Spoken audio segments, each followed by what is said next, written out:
Hello, hello mga kadresya! Ngayong araw pala ay aanihin natin ang mga tilapia. Halika, tingnan natin kung paano nila kunin ang mga ito. Maaga pa lang ay nilatag na ang lambat dito sa fish pan. Dahil hahayaan nilang pumasok ang mga isda dito sa fish net. At pagkatapos nga ng ilang minuto ay hinila na nila ang net at hayan, ang dami na ngang tilapia. Sasalukin nga pala nila ito at dadalhin nila sa kabilang net. Pagsasama-samahin nga pala nila ito dito at titsakin na buhay hanggang sa dumating ang mga bakulera.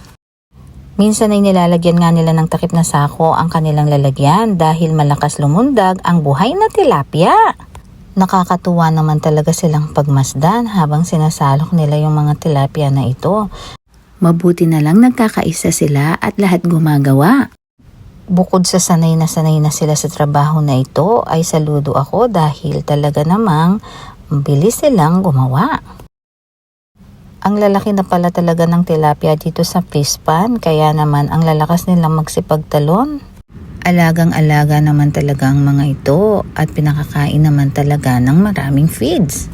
At hayan nga at kinakausap na ni Dante ang kumukuha ng isda. Aba, may ginto din pala dito. May goldfish ang fish pan. Hayan at pinipili din kung may mga malalaki at maliliit. Kaya yung maliliit ibinabalik nila sa fish pan din yan. Pero halos malalaki naman talaga kaya tuwang-tuwa yung mga kumukuha. Lulusong at lulusong talaga sila dyan dahil ilalagay yung mga tilapia para mabuhay sa net na yan.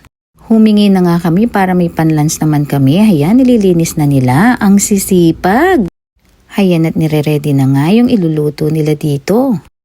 Hayang dami naman pala talaga yung nailipat nilang tilapia dito sa net na ito. Sasalukin kasi nila ulit ito para ibigay naman sa mga bakulera. Ayan at mula dyan sa net na yan ay sinalok na muli. Tinakpan ng sako at pinagpasa-pasa hanggang doon sa makarating sa timbangan. Chine-check nilang mabuti kung tama ang timbang ng mga tilapia at pagkatapos ay kukunin na ito at ilalagay sa tricycle ng bakulera. Kailangan din naming ilista ito para hindi makalimutan kung ilan na yung nailagay dun sa kanilang mga lalagyan. Ang mga bakulera ay ang mga naghahakot ng isda patungo sa palengke at sila na rin ang mga taga-benta ng mga ito. At ang lalagyan nila na yan ay may oxygen. Hindi pwedeng mamatay yung mga isda habang binabiyahe. Isa pa, pinakakain din nila ng biskwit yan para mabuhay. Hayan at nakapag-ihaw na rin ang aming pamangkin ng isda at ang darling ko, isinabay na itong sinampalukang native na manok. Ang sarap naman yan. Siyempre, hindi mawawala ang fresh kangkong. Napakainam talaga dito sa farm dahil hindi na kami bumibili ng ulam. Kukuha na lang kami dito at lulutuin na rin dito. Hayan at tamang-tama naman ang sabaw sa malakas na ulan kaya tara bago pa ito mas lalong lumakas, kainan na. Pagkatapos nga namin kumain ay bumuhos na yung malakas na ulan. Hayan na nga yung mga bakulera, kahit basang-basa yan, nagsidatingan na. Tuwang-tuwa naman yung mga mamimili ng isda dahil bukod sa malalaki yung isda, ang gaganda pa raw nila.